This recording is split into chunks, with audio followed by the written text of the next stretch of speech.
Before I start, let me just say thank you. Thank you for having me here, and thank you for organizing this event. And of course, thank you for your engagement for animals and thinking about animals' position in our society.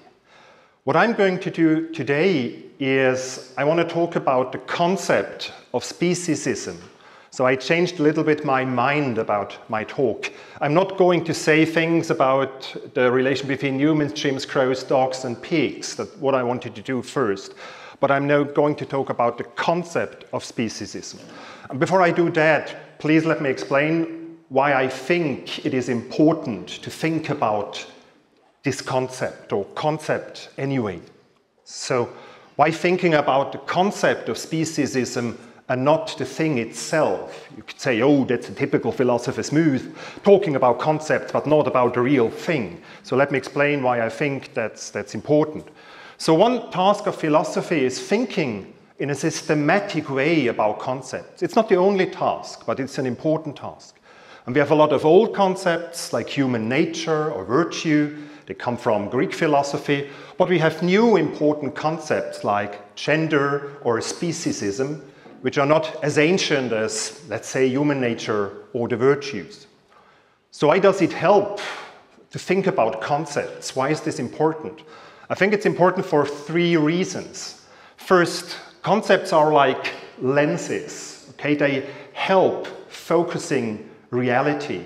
With a good concept, a critical concept, you can point to something in society and nature and make it more clearly and let's see the others what is going on. Okay, like discrimination is such a concept that's very important.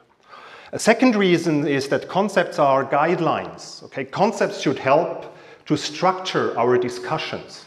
Concepts should not put a lot of fog and confusion in our conversation and debates. They should help as guidelines. Okay. And the third point is that concepts are a kind of thinking tools. I don't think that we think in language or in concepts only. A lot of ways thinking is going on. But nonetheless, if you think about your concepts, it helps making your thinking more clear. And that's why I think it's important to look at the concepts we use. So thinking about concepts should help focusing reality, structuring discussions, and making our ideas clear. And of course, sometimes it just doesn't work. Okay, sometimes concepts do not help to see something more clearly. Sometimes they are more like fog and problem producers, and they confuse our thinking. They don't make our thinking more clear. So however, if this happens, and if concepts are not serving these three uses, then probably it's not a good concept. Okay? We should maybe think about getting rid of a concept. Some concepts are just bad. Okay. So, how do I proceed when I look at a concept? Okay? Well, our first start is looking at the robust definition. That's a good place to start. And by a robust definition, I mean a definition that you have really be carefully in looking at. Not just some kind of definition you make up in order to go on. Okay, you have to carefully look at the uses and misuses of a concept. That's what I mean by robust. But of course, the definition is not all there is to a concept. There is more to a concept. And we have had a discussion about a concept. You remember discrimination positive. So it's important to make our minds clear concerning concepts. And here are other points you can look at when you talk about concepts. You can think about the origin of a concept. For speciesism, Richard Ryder's leaflet from the 1970s might be an important place to look. You can look at the history of a concept. Okay, some concepts have bloody history or violent histories. This might be important. For the concept of speciesism, Peter Singer might be an important place to look because it helped spreading the speciesism concept. A lot of concepts have associations. Concerning speciesism, non-philosophers often say to me it's a very ugly concept.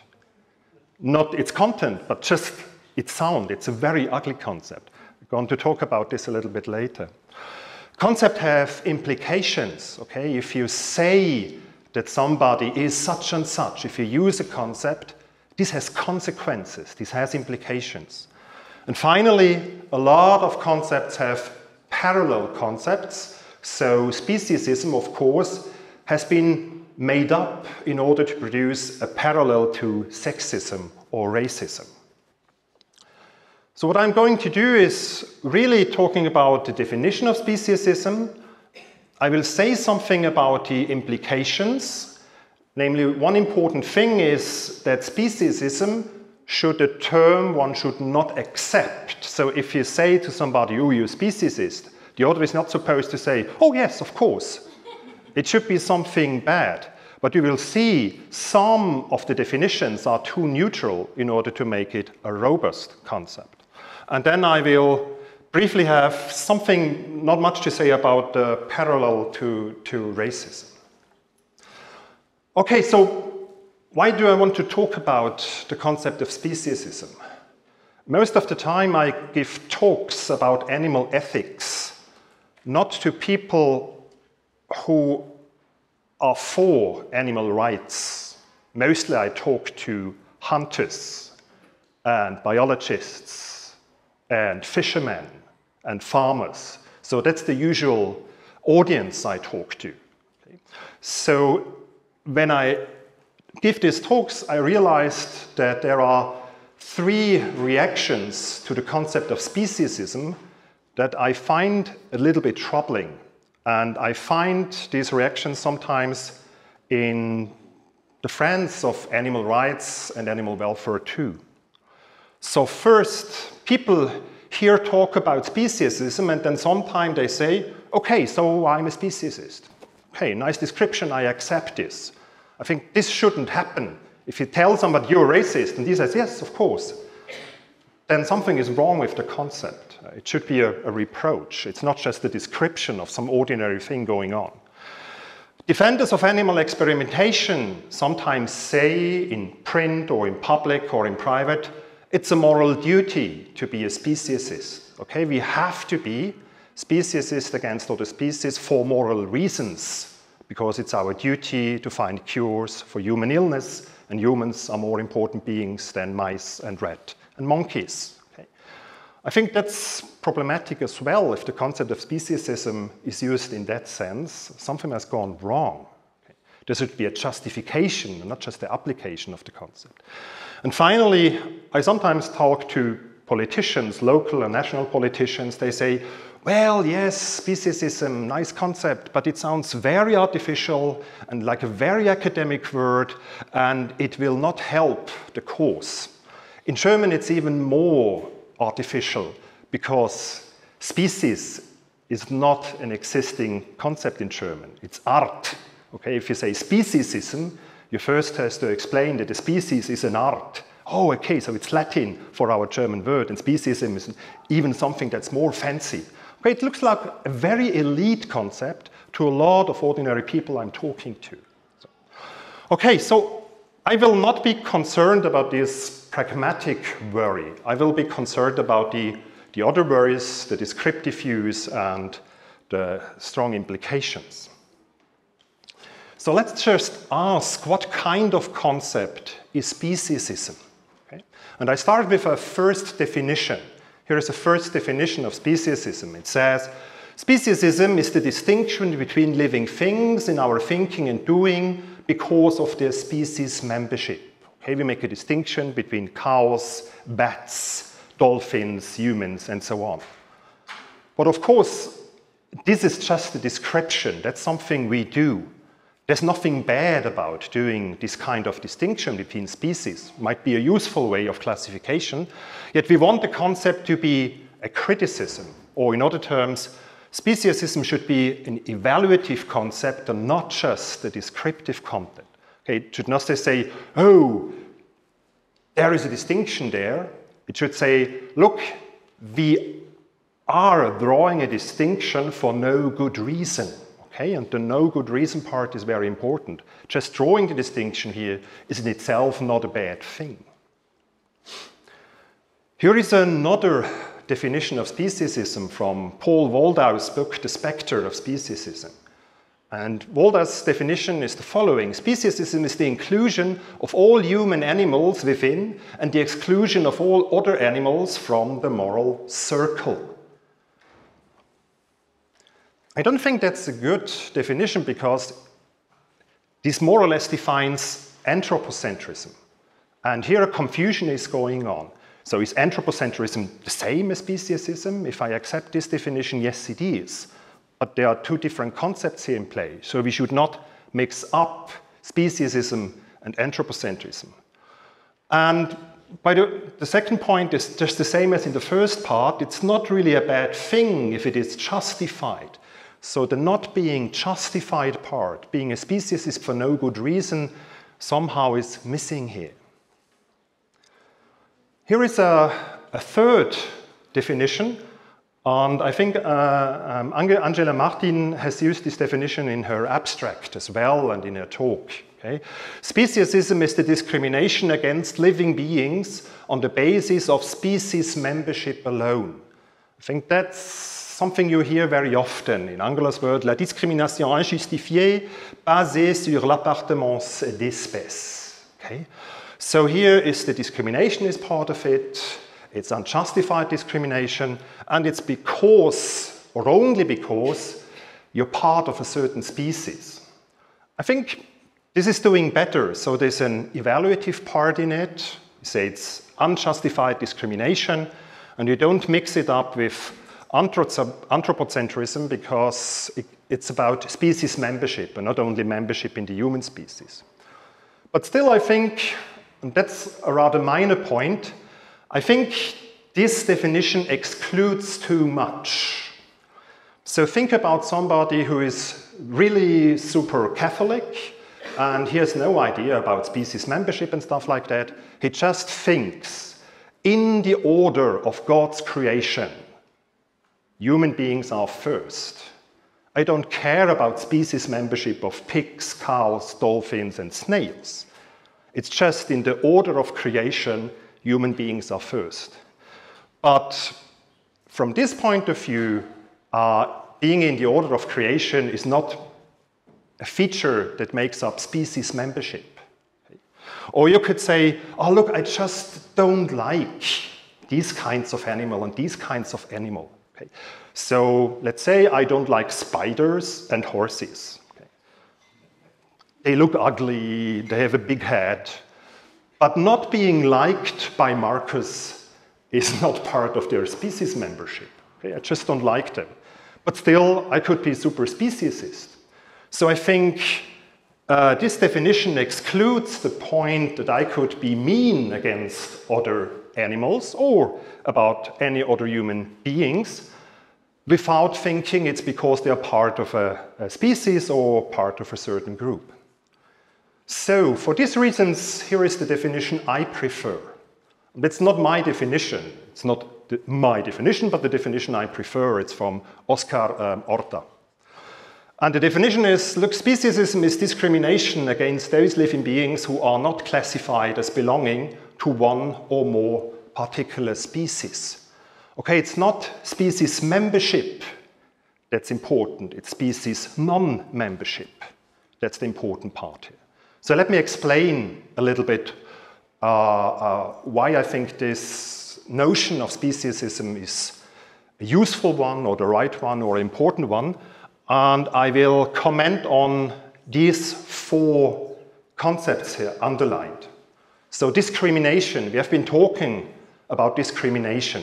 And I use it in the non-neutral sense as an unjustified, disadvantageous consideration or treatment of X given the interests of X.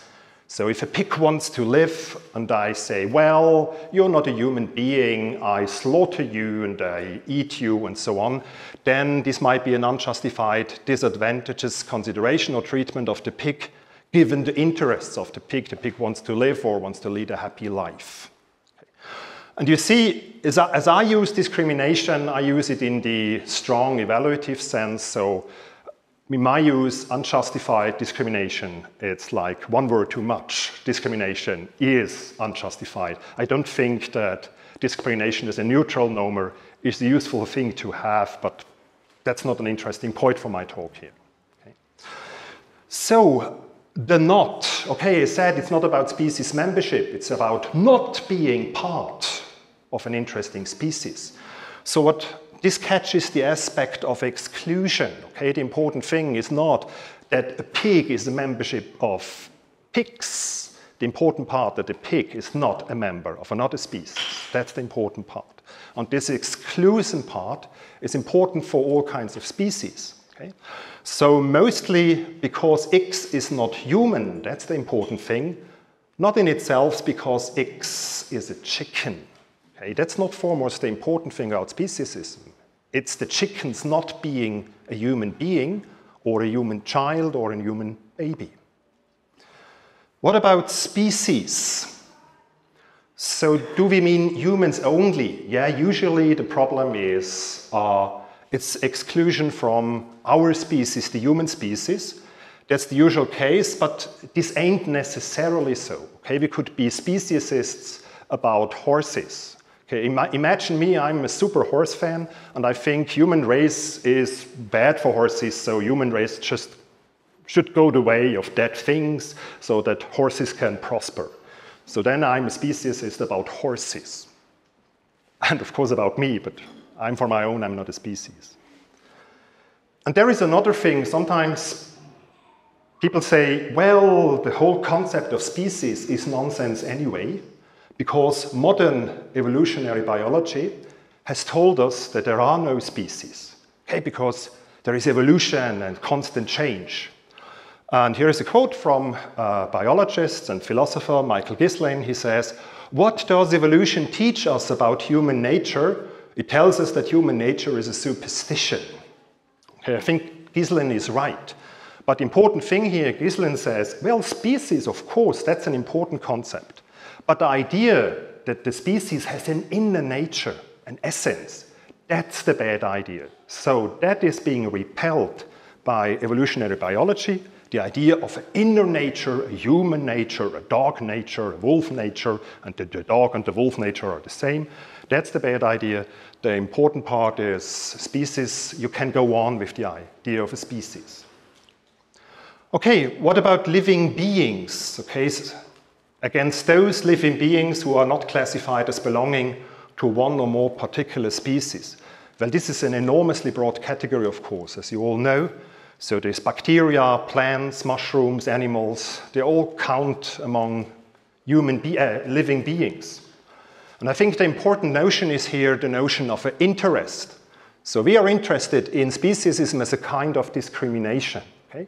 And as that discrimination is problematic because it does not consider interest. So we should ask, what kind of living beings can have interests in the first place?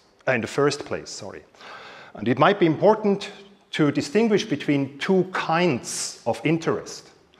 So here, is interest in the broad sense. Interest in the broad sense is just biological necessity or biological need. Okay, you can say that the tree has an interest in a certain soil or in water. Okay. That's a very broad notion. It's just biological need or necessity. But then there is a narrow sense or a narrow notion of interest, and by this means something like experienced biological necessity. So a cat does not only have a need for water, a cat feels thirsty. Okay, that's the narrow sense I have in mind. And I'm rather doubtful whether the oak tree feels thirsty when the oak tree has a need for water. Okay. So basically the interests I'm interested in is the ones that are morally relevant because they are connected with what we call sentience. So feeling pain, feeling thirst, feeling joy. That's basically the same position Angela was taking in the talk before mine. If you're interested in this question about, so where does sentience start? There are two new books on the market. The one is from Peter Godfrey Smith, Other Minds. It's about the octopus. It's a very nice book about sentience in nature. And the second book is from Michael Tai, a philosopher, with the title Tense Bees and Shell-Shocked Crabs, and he asked himself the questions, where does sentience start? So given evidence we have from natural science. And I pretty much agree with what Kai says. It's all the vertebrates, so the fish, the reptiles, the mammals, the amphibians and the birds, and some of the insects like bees and some of the mollusks like the octopus. Okay, so I have said a little bit about some words here in my definition, so I would like to give more clarifications, okay, about this concept I've been using. So again, here is the definition I prefer. Speciesism is the unjustified disadvantageous consideration or treatment of those sentient animals who are not classified as belonging to one or more particular species, usually humans, but not necessarily.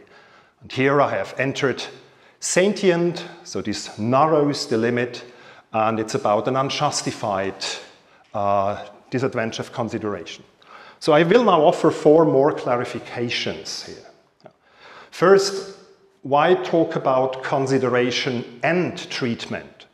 So why not only talk about species treatment? Okay, you could say the bad thing is treating animals bad.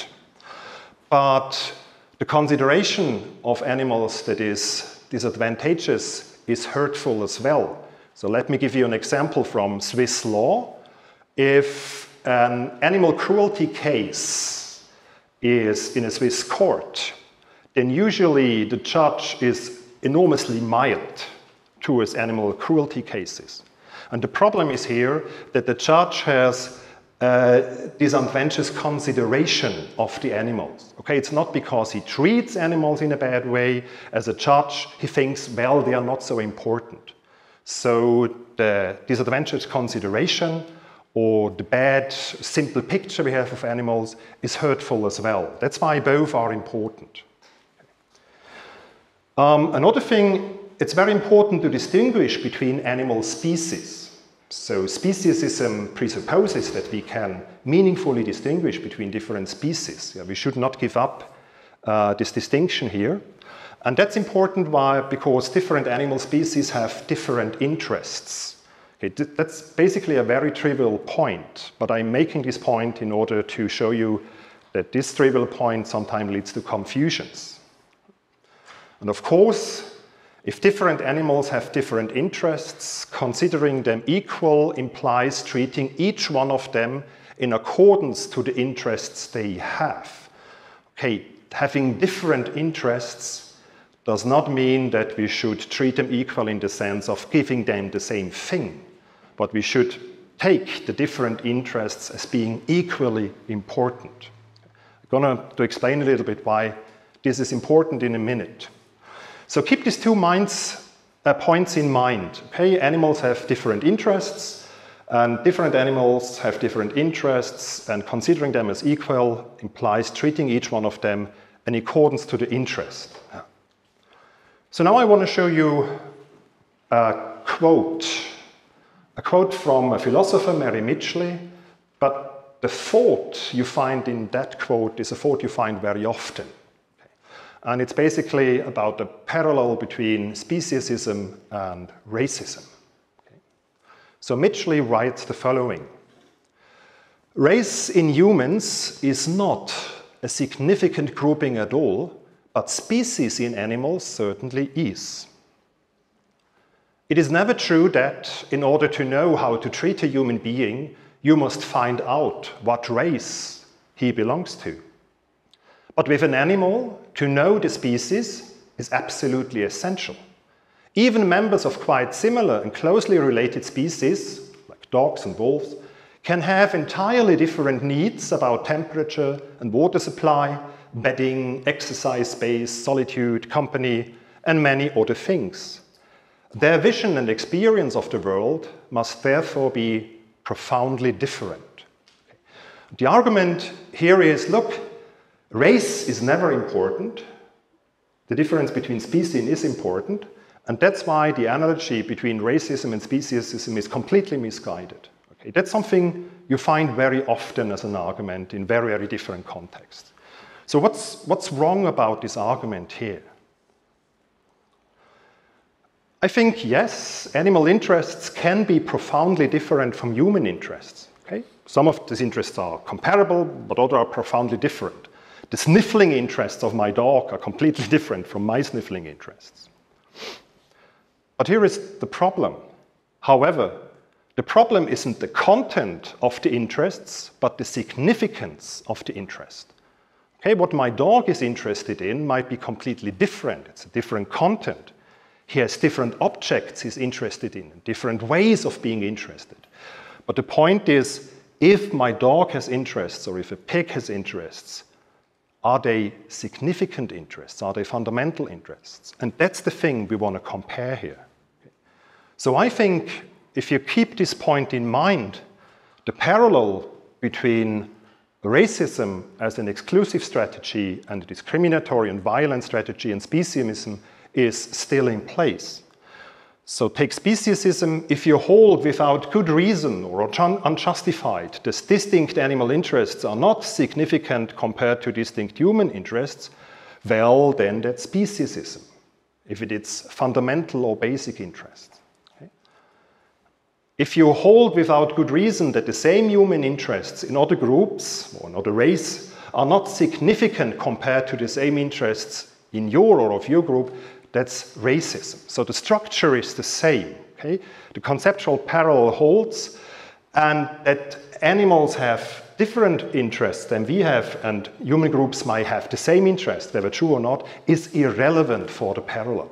Okay? To keep this in mind is very important, and it helps to make a distinction here between the content and the significance of the interest. Okay. So thus the confusion is not the conceptual parallel. So Mitchell thinks, well, conceptual parallel here between racism and speciesism is a confusion. However, I think that this parallel has it reaches a certain end. And I only came recently to think where it reaches an end.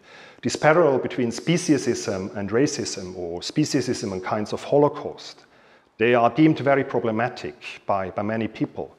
And I was thinking, okay, why is this deemed so enormously problematic, the parallel between speciesism and racism?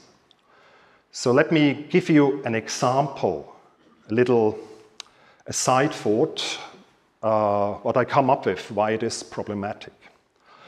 The example is very concrete.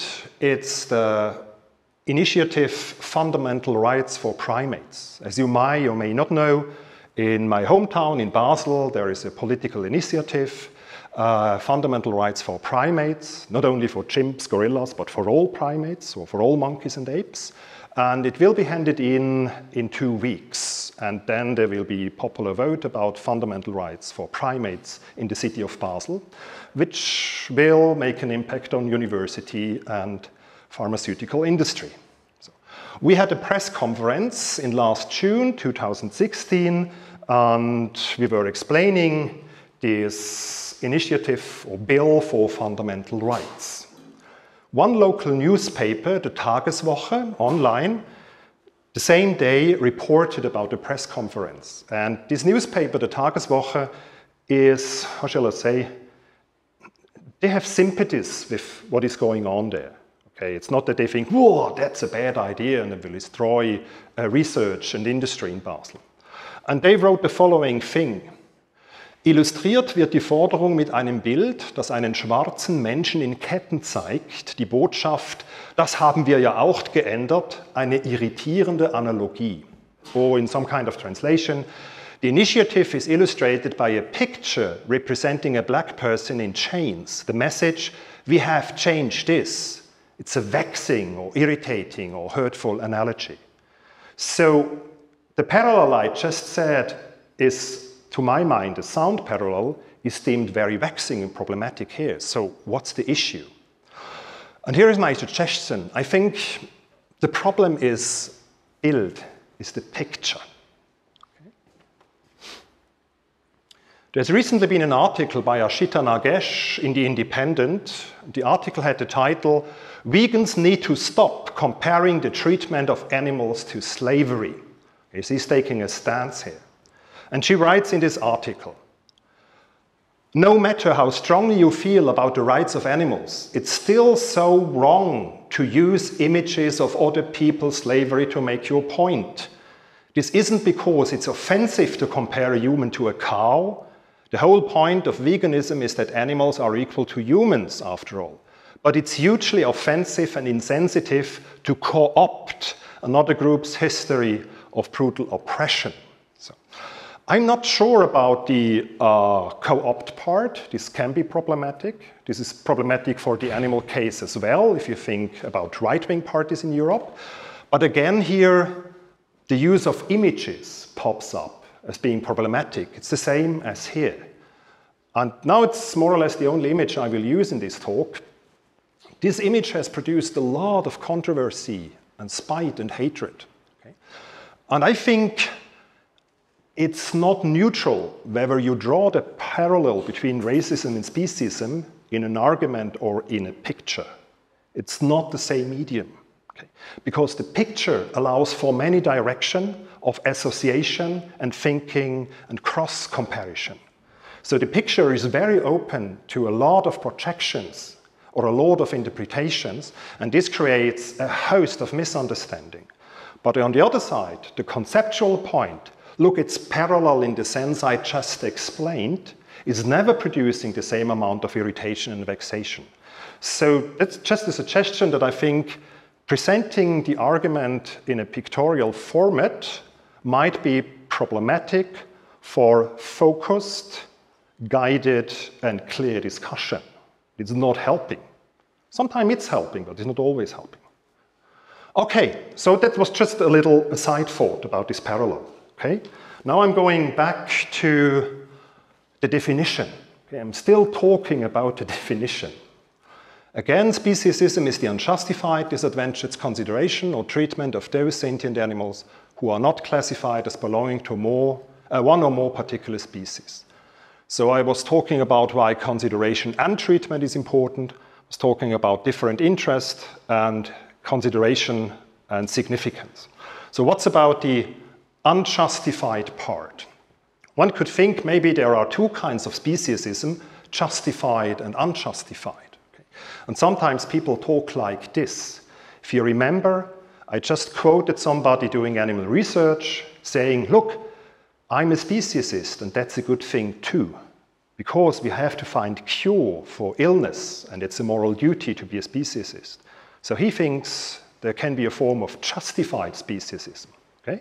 But given the definition, of course, there is no such thing as justified speciesism. So that was just the idea that the concept of speciesism is not something neutral, it's not a description. And after the description, you start thinking, okay, now is this a good thing or a bad thing? Okay, the concept should be about the bad thing in the first place. If your concept of speciesism allows for a neutral application, I think something has gone wrong. So if you can't justify the disadvantaged consideration or treatment of animals who are not classified as belonging to one or more particular species, then you're not a speciesist. If somebody comes up with a good and sound reason for treating pigs as we treat them, then he's not a speciesist, because if the reason is good, he's justified. Okay? And the whole point is whether there is a good reason to treat the pigs as we treat them right now. But when he comes up with a good argument, or he thinks he comes up, he's entitled to think that he is not a speciesist. He might be wrong. And I think that there are not two kinds of speciesism, justified and unjustified. Helps see that there are no kinds of speciesism in the first place. Okay, there are not different kinds of speciesism. Speciesism is just one thing. I'm going to point to an exception at the end. But basically, it's one thing. So the definition I have been giving, Oscar Orta's definition, defines speciesism tout court, not some kind of. Okay, what I just said is not accepted in all the literature. So philosophers like La Follette and Shanks and Rachel think there are different kinds or types or variety of speciesism. So La Follette and Shanks think, oh, there is bare and indirect speciesism, and Rachel thinks there is unqualified and qualified speciesism. So what do they have in mind? Why do they think there are different kinds of varieties? Why do I not agree with them? Okay, let's see. This distinction are more or less equal. So here is bare and unqualified speciesism. And this means species X is better because X is X. That's the bare thing, okay? Human beings are human beings. That's how it is. And human beings are more valuable. That's how it is.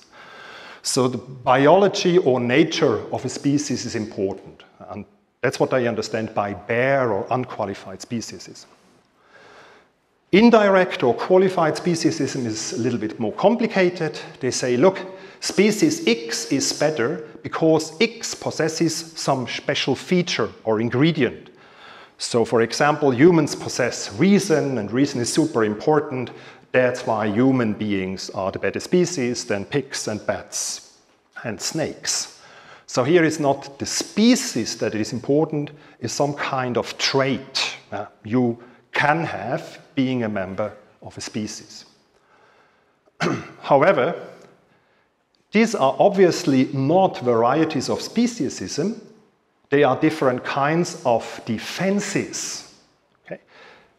The distinction here is not between different kinds of speciesism, because if you are a bare, an unqualified, an indirect, or a qualified speciesist, in the end, you think discrimination of certain animals is a good thing to have.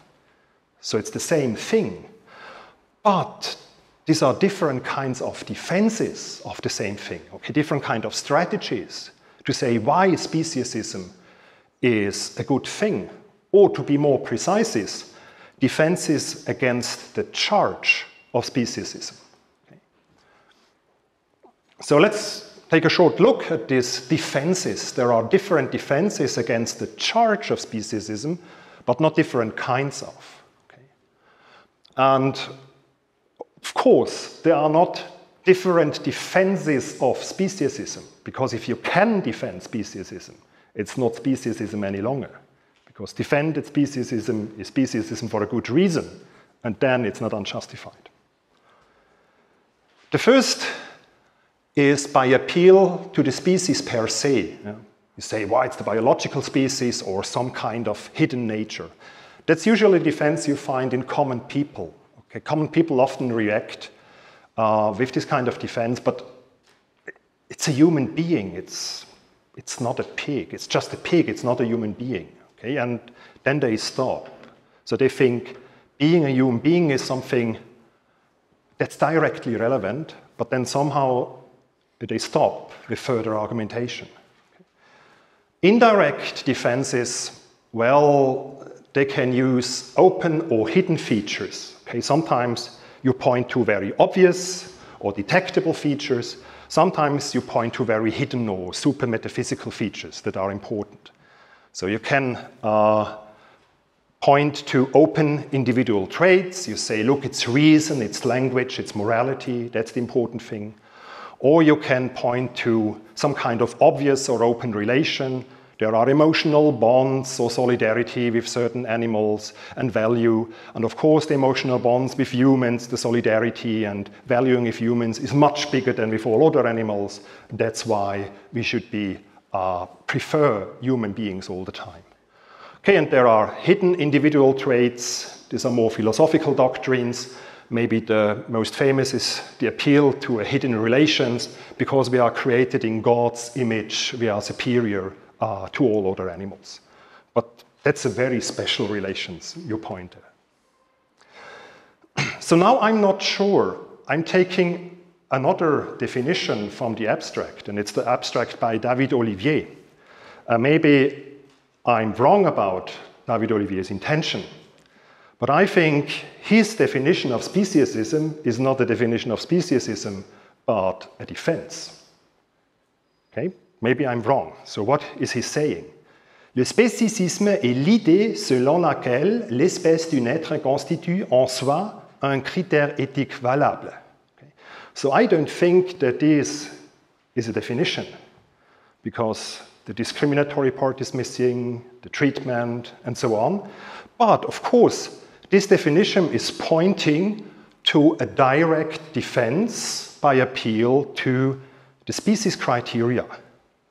So in my reading of this definition, I would say, no, it's not a definition, it's a defense. It gives a defense of speciesism for a definition, and it's direct defense by appeal to the species per se. Okay.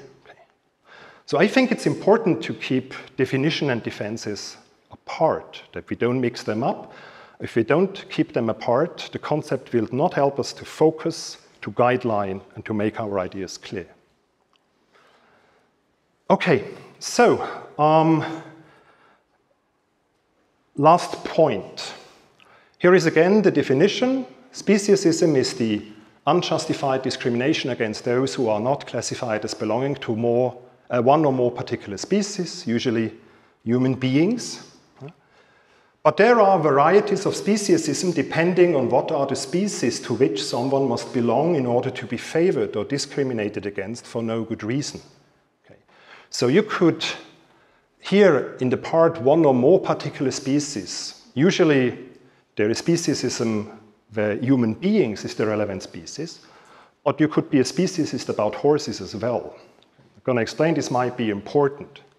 So there is different kinds of speciesism in the following sense. The usual thing is the anthropocentric speciesism, because you think belonging to one particular species, the most important thing is human beings. Okay. There could be a kind of chimpocentric speciesism. If you say, hey, look, chimps and gorillas are closely related to us. They're somehow better than all the other. And that's another kind of speciesism. Okay? You could think that human beings and dogs are the most valuable beings on Earth, and that's why I should always prefer dogs and human beings. So these are the varieties of speciesism that are possible. But usually they are not relevant in practice. But nonetheless, it's important to make a distinction between anthropomorphism and speciesism. Now, last point, are there or might there be good reasons for favoring some species over other species? So maybe there might be good reason. And I think yes, sometimes there is, and there are good reasons for favoring some species over others. And here the indirect defense by appeal to open relations might be a case in point. And I think I'm making here the same point Angela made in her talk. For some species, it might be justified and okay to be positively discriminatory because we have a relation of violence to them or of abuse. Okay? And that might be a good reason for being speciesist about a certain kind of animal that has suffered tremendously from our interaction with the animal. Another example is the return of the ibex to Switzerland. Okay, so the ibexes in Switzerland, they have disappeared, say 100 years ago. The ibex re-entered Switzerland, and they for a certain time protected ibexes. So no human being, no dogs, no whatever was allowed to enter the region where the first ibexes have lived. And I think it's completely justified to be speciesist about ibexes in this case, because you have to protect the population for it to grow strong. But of course, if it's justified, it's not speciesist. So there might be a good reason to prefer a certain species. And these are just two examples, the affirmative action and the protection of weak populations. Okay, so that's the end of my talk. Just a reminder of what I've been saying. As a starter, I claimed that speciesism should be an evaluative concept, it should not be the same as anthropocentrism. I gave the definition. I prefer the definition by Oscar Orta, speciesism as a discrimination of animals who are not classified as belonging usually to our species. I said something about the scope, so what species are interesting here. I made the argument it's about living beings because they have interest in the relevant sense. I made this a side point about racism. I think the conceptual parallel is okay, but I have strong doubts about the pictorial parallel. There's a media difference here. I said something about justification. Speciesism is always unjustified. If it's justified, it's not speciesism. I said something about defenses. There are different kinds of defenses against the charge of speciesism, but these different kinds of defenses are not different types of speciesism. It's one and the same thing, but different arguments for it. And of course, in the end, I said, yes, there might be varieties of speciesism depending on what you're doing. Okay, you can prefer ibexes or chickens, because chickens had a history of enormous suffering, and ibexes have a very weak population and they need protection. And so I think there are some good defenses, indirect defenses by appeal to open relations, but since they are good defenses, they are not speciesist. And here is the ibex. Thank you very much.